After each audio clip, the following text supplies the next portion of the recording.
Selamat siang, salam sejahtera, Assalamualaikum warahmatullahi wabarakatuh. Om Swastiastu, Namo Buddhaya, salam kebajikan, Rahayu. Perkenalkan, saya Marita Kumala Dewi, salah satu dosen di Stikes Bethesda Yakum Yogyakarta dari program studi Sarjana Keperawatan. Perkenankan saya kali ini untuk menjelaskan mata kuliah yang saya ampu, yaitu mata kuliah keperawatan psikiatri. Video ini dibuat dengan tujuan untuk memenuhi salah satu persyaratan sertifikasi dosen 2025, yaitu pernyataan diri dosen dalam unjuk kerja Tridharma Perguruan Tinggi atau PDD UKT-PT, khususnya dalam aspek pengajaran. Saya akan memulai untuk menjelaskan deskripsi dan informasi umum dari mata kuliah keperawatan psikiatri.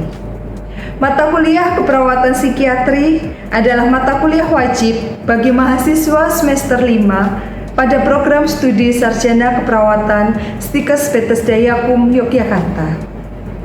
Mata kuliah keperawatan psikiatri memiliki bobot sebesar 4 SKS, yang mana 2 SKS teori, 1 SKS praktik, dan 1 SKS praktik lapangan selama 1 semester. Bahasa pengantar yang digunakan dalam mata kuliah ini adalah Bahasa Indonesia. Mata kuliah keperawatan psikiatri bertujuan untuk membekali mahasiswa tentang asuhan keperawatan pada klien yang mengalami gangguan jiwa. Pada mata kuliah ini akan membahas tentang asuhan keperawatan klien yang mengalami harga diri rendah dan isolasi sosial, asuhan keperawatan klien yang mengalami waham dan halusinasi, asuhan keperawatan klien yang mengalami perilaku kekerasan dan risiko bunuh diri, asuhan keperawatan klien yang mengalami defisit perawatan diri, asuhan keperawatan jiwa klien dengan penyakit kronis HIV/AIDS, asuhan keperawatan pada anak dengan kebutuhan khusus, korban pemerkosaan, korban KDRT, korban trafficking, narapidana, anak jalanan. Kemudian materi yang ketujuh yaitu tentang konsep recovery, karakteristik recovery, model dan supportive environment. Manajemen pelayanan keperawatan jiwa profesional, klinik dan komunitas. Terapi modalitas meliputi farmakologi, terapi somatik dan psikofarmaka, TAK atau terapi aktivitas kelompok, terapi keluarga, terapi okupasi dan rehabilitas, dan juga terapi lingkungan. Asuhan keperawatan jiwa pada kelompok khusus serta pada klien pengguna nafsa. Capaian pembelajaran lulusan program studi Sarjana Keperawatan yang dibebankan pada mata kuliah ini adalah mampu menjalankan asuhan keperawatan sesuai dengan Kode Etik Keperawatan Indonesia, berpikir logis, kritis, sistematis, dan kreatif, inovatif, bekerja sama dan memiliki kepekaan sosial, serta bertanggung jawab secara ilmiah kepada masyarakat, profesi, dan klien dengan mengaplikasikan ilmu dan teknologi keperawatan. Mampu melakukan edukasi, komunikasi, dan kolaborasi dalam memberi asuhan dan atau pelayanan keperawatan berdasarkan bukti ilmiah terkini. Mampu melaksanakan pengorganisasian asuhan keperawatan dan berkoordinasi dengan tim kesehatan dengan menunjukkan sikap kepemimpinan untuk mencapai tujuan perawatan klien. Capaian pembelajaran mata kuliah atau CPMK pada mata kuliah ini diantaranya melakukan simulasi asuhan keperawatan klien yang mengalami harga diri rendah dan isolasi sosial, melakukan simulasi asuhan keperawatan klien yang mengalami waham dan halusinasi, melakukan simulasi asuhan keperawatan klien yang mengalami perilaku kekerasan dan risiko bunuh diri, melakukan simulasi asuhan keperawatan klien yang mengalami defisit perawatan diri, melakukan simulasi asuhan keperawatan jiwa klien dengan penyakit kronis, HIV/AIDS, melakukan simulasi asuhan keperawatan pada anak dengan kebutuhan khusus, korban pemerkosaan, korban KDRT, korban trafficking, narapidana, dan anak jalanan. Menganalisis konsep recovery dan supportive environment dalam perawatan klien gangguan jiwa. Mengaplikasikan manajemen pelayanan keperawatan jiwa profesional klinik dan komunitas, menyimulasikan terapi modalitas, dan melakukan simulasi asuhan keperawatan dengan nafsa. Referensi yang digunakan pada mata kuliah keperawatan psikiatri yaitu beragam, mulai dari buku dan juga publikasi hasil penelitian baik dari Indonesia maupun luar negeri, seperti buku tentang asuhan keperawatan jiwa, prinsip dan praktik keperawatan kesehatan jiwa, standar diagnosis keperawatan jiwa, standar intervensi keperawatan jiwa, standar luaran keperawatan jiwa, dan beberapa buku yang saya susun bersama dengan rekan dengan judul Keperawatan Jiwa, Bahaya dan Paradigma Tindakan Pasung, Keperawatan Kesehatan Jiwa dan Psikososial, Tata Laksana Post Traumatic Stress Disorder, Bunuh Diri, serta mencantumkan beberapa publikasi baik dari penelitian maupun pengabdian masyarakat sesuai dengan bidang yang saya tekuni. Sistem pembelajaran mata kuliah keperawatan psikiatri ini terdiri dari sinkronus dan asinkronus, dengan menggunakan metode pembelajaran aktif yang mengutamakan peran dan keaktifan mahasiswa seperti pembelajaran kolaboratif, diskusi interaktif, diskusi kelompok, penugasan dengan studi kasus. Pembelajaran mata kuliah keperawatan psikiatri ini dilakukan selama 28 pertemuan yang terdiri dari 14 pertemuan sebelum UTS dan 14 pertemuan sebelum UAS. Metode pembelajaran mata kuliah keperawatan psikiatri bergantung dari bahan kajian atau materi pembelajaran yang akan disampaikan. Pada pertemuan sebelum UTS umumnya membahas tentang teori dengan metode blended learning. Mahasiswa akan banyak belajar tentang konsep gangguan psikiatri, baik dengan ceramah, seminar, ataupun penugasan. Lalu sebelum UAS, metode yang digunakan adalah tatap muka langsung dengan melakukan diskusi kasus melalui studi kasus yang sudah dibagikan dan kemudian dilakukan role play. Sehingga fokus pembelajaran pada mahasiswa disebut dengan student centered learning. Adapun untuk praktik lapangan dilaksanakan di rumah sakit jiwa. Bentuk perkuliahan sinkronus dilakukan dengan tatap muka di kelas atau menggunakan media conference seperti Google Meet ataupun Zoom. Perkuliahan secara asinkronus dilakukan melalui media LMS yang disediakan oleh kampus untuk memfasilitasi mahasiswa dalam diskusi, tugas mandiri maupun kelompok. Evaluasi dari pembelajaran mata kuliah keperawatan keluarga didapatkan dari kuis interaktif, seminar, penugasan studi kasus, UTS, dan UAS. Adapun pembobotan evaluasi pembelajaran adalah 10% kuis interaktif, 15% seminar kelompok, 25% penugasan terstruktur studi kasus individu, UTS 25%, UAS 25%, sehingga mata kuliah ini memiliki total bobot evaluasi sebesar 100%. Demikian informasi yang bisa saya sampaikan mengenai mata kuliah keperawatan psikiatri untuk mahasiswa program studi Sarjana Keperawatan Stikes Bethesda PUM Yogyakarta.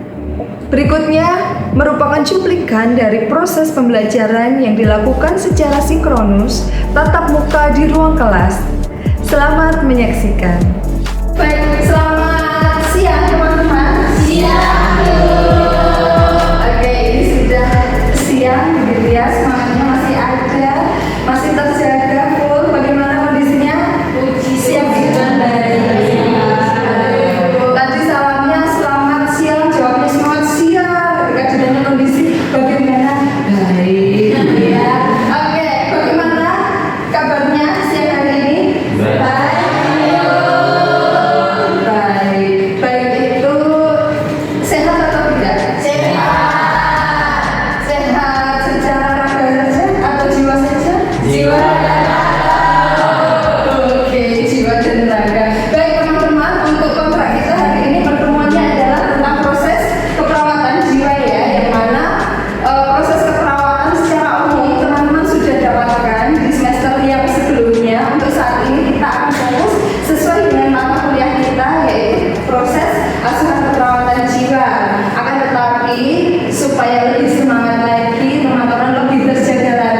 Mbak Odi bisa pimpin untuk yang-yangnya, silakan.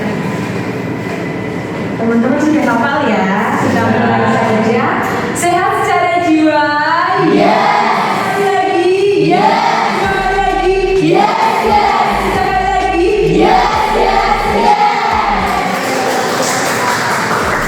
Terima kasih Mbak Odi.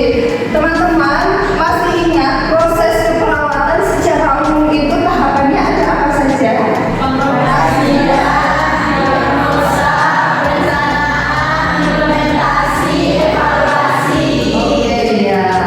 Masih ingat semuanya gitu ya. Hanya saja kalau di proses keperawatan jiwa mungkin ada sedikit yang berbeda gitu ya dibandingkan dengan proses keperawatan secara umumnya gitu ya. Yang pertama kita akan mereview kembali kaitannya dengan konsep dan langkah-langkah proses keperawatan jiwa. Nah, teman-teman, di dalam setiap profesi itu kita pasti punya pendekatan masing-masing untuk menyelesaikan masalah yang mana pendekatan itu dilakukan secara ilmiah. Kalau kita keperawatan gitu ya, kita perawat. Nah, proses pendekatan untuk penyelesaian masalahnya tentu saja menggunakan proses keperawatan gitu ya. Oh, kalau dokter yang menggunakan pendekatan medis, kalau psikolog ya menggunakan pendekatan evaluasi psikologis. Nah, tujuannya apa? Kenapa diperlukan pendekatan ya? Yaitu untuk memberikan pelayanan yang berkualitas sehingga apa kebutuhan pasien bisa terpenuhi. Nah, awalnya di sini peran perawat yang lebih banyak. Jadi kalau kita melakukan asuhan yang paling banyak adalah peran perawatnya. Tapi nanti di akhir yang diharapkan adalah peran perawat semakin sedikit, perannya pasien yang lebih besar sehingga akan tercapai yang namanya kemandirian di dalam menuju kesehatan pasien gitu ya. Berikutnya yaitu yang pertama tentang pengkajian ya. Pengkajian ini merupakan tahap awal dan utama dari yang namanya proses keperawatan. Pengkajian itu ada apa saja? Yang pertama ada pengumpulan data, analisa data, menyusun daftar masalah dan membuat pohon masalah. Ini kalau di keperawatan jiwa ya. Jadi tambahannya ada penyusunan daftar masalah dan membuat pohon masalah. Ya, jadi di sini nanti teman-teman bisa notice ya bahwa proses keperawatan jiwa tadi itu ada pengumpulan data ya, ada pengumpulan data. Terus setelah itu ada yang namanya penyusunan daftar masalah keperawatan. Nah, setelah daftar masalah, nanti teman-teman membuat pohon masalah. Nah, teman-teman jangan lupa sebelum ke pohon masalah ya, sebelum ke daftar masalah ada satu dulu yaitu tabel.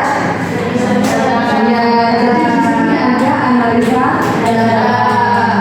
Jadi ini urutannya sebelum sampai ke diagnosa keperawatan ya. Kalau pada umumnya kan kita berhenti di analisa data, kemudian kita masuk ke prioritas diagnosa.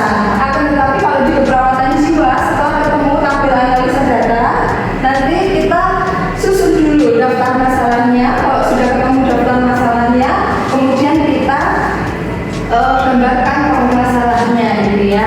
Oke, karena ini masih di dalam topik pengkajian, untuk daftar masalah gitu ya. Misalkan dari tabel analisa data itu kan ada nomor, ada data, ada etiologi ya. Ada masalah dan ada etiologinya ya. Ini data, problem, dan di sini etiologi ya. Kan seperti ini tabelnya. Nah, untuk daftar masalah nanti teman-teman tinggal mengurutkan saja, bukan mengurutkan ya, tapi membuat list daftar masalahnya yang muncul di kolom ini apa saja. Nanti dimasukkan ke dalam daftar masalah ya. Nah, kalau sudah diurutkan, dibuat listnya, ketemu daftar masalahnya apa, teman-teman kemudian membuat pohon masalah. Sampai di sini ada yang mau ditanyakan? Bisa kita lanjut dulu ya. Oke, yang selanjutnya. Nah, kalau di dalam format pengkajian keperawatan jiwa apa saja sih yang dikumpulkan gitu ya? Yang dikumpulkan data-datanya kaitannya dengan biologis, psikologis, sosial dan juga spiritual. Di sini ada 11 aspek ya, 11 aspek pengkajian. Nah, di sini teman-teman setelah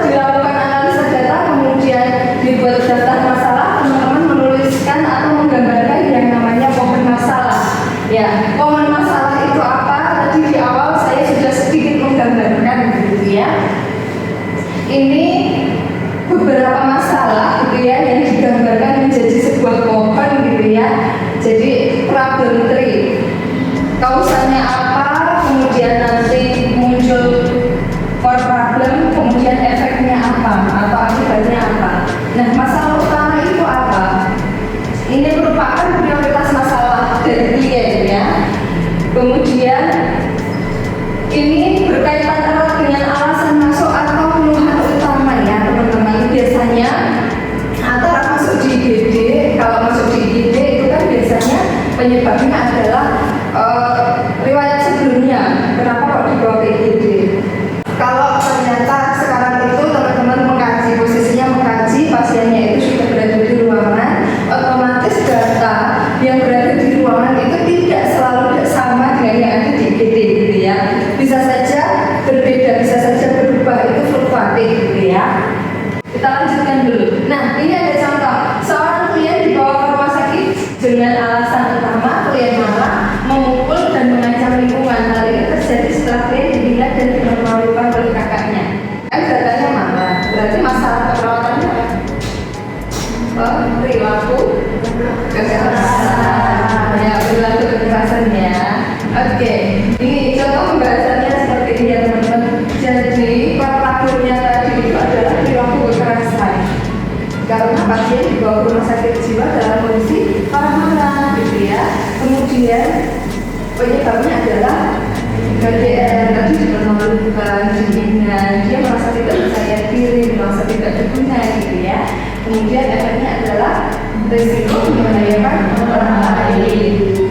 Oke, kita lihat berikutnya ya. Jadi di sini proses diagnostiknya seperti apa gitu ya. Yang pertama, untuk analisis data ini kita bandingkan datanya dengan data normalnya ya. Data saja dibandingkan dengan data normal, kemudian kita kelompokkan datanya. Ketika kita mengidentifikasi masalah, kita identifikasi apakah ini aktual, risiko ataupun prognos gitu ya. Kemudian ketika masuk ke perumusan diagnosis, nah ini tadi ada 3 part, ada 2 part ya. Kalau yang 3 bagian ya, masalah berhubungan dengan penyebab dibuktikan dengan tanda-tanda. Kalau ini 2 bagian adalah untuk risiko dan promosi kesehatan. Masalah dibuktikan dengan faktor risiko untuk yang diagnosa risiko. Kalau untuk yang promosi kesehatan, masalah dibuktikan dengan tanda-tanda. Nah, setelah kita rumuskan diagnosa keperawatan, kita merumuskan luarannya ya, tujuannya. Kenapa toh kita lakukan asuhan keperawatan, supaya apa? Kita mau mencapai apa? Nah, di sini di SLKI ini kalau teman-teman membuka nanti ada luaran utama dan luaran tambahan. Kalau luaran utama itu berarti kemungkinan besar yang bisa mendukung untuk terselesaikannya masalah gitu ya. Oke. Dan luaran tambahan ini yang akan mendukung untuk luaran utama tadi. Oke, nah kita sampai ke perencanaan perawatan ya. Tadi pengajian sudah, diagnosa sudah, kita masuk ke perencanaan perawatan jiwa. Nah ini untuk mengatasi masalah kesehatan ya dan meningkatkan kesehatan pasien. Ini dikembangkan berdasarkan diagnosa perawatan yang muncul. Nah di sini kemampuan klien di dalam mencapai tujuan ya itu dibagi menjadi 3 aspek, yaitu kemampuan kognitif, psikomotor dan afektifnya. Di sini teman-teman harus memperhatikan 3 aspek ini gitu ya. Jadi di dalam mengelola pasien, terutama pasien dengan gangguan jiwa gitu ya, pasien dengan masalah kejiwaan, teman-teman harus memperhatikan 3 aspek ini karena tidak hanya kita mengisi kognitifnya saja, tapi ada skill yang pasien harus kuasai untuk bisa menolong dirinya sendiri gitu ya. Nah, teman-teman, ini sedikit review kaitannya dengan komunikasi terapeutik. Teman-teman sudah mendapatkannya semuanya. Ini ada tahap prainteraksi, ada orientasi, ada kerja dan terminasi. Nah, praorientasi ini terjadi saat sudah ketemu dengan pasien atau belum? Belum ya, belum. Nah, jadi pada tahap prainteraksi ini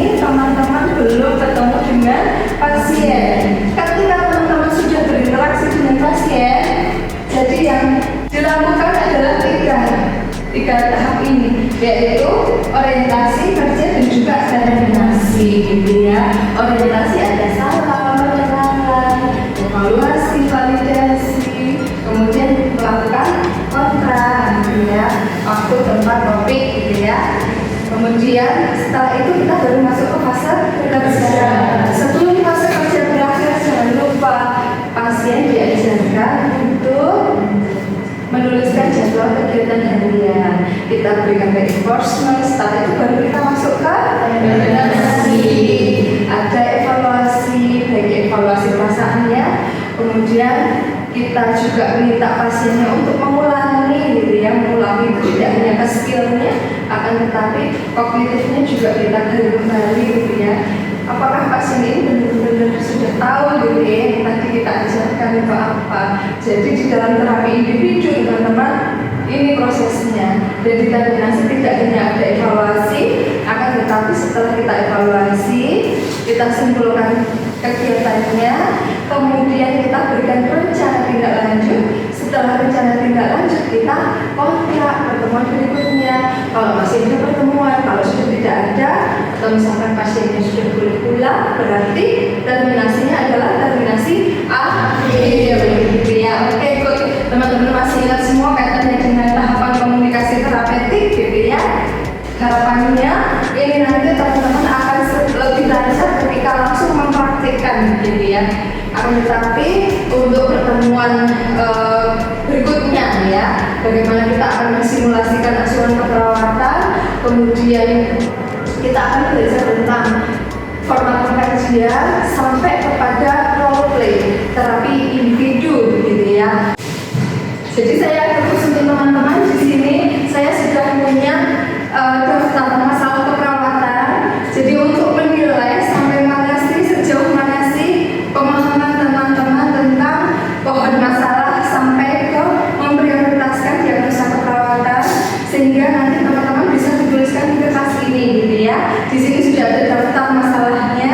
Silakan digambarkan pohon masalahnya. Setelah digambarkan pohon masalahnya, silakan teman-teman untuk merumuskan ya prioritas diagnosanya.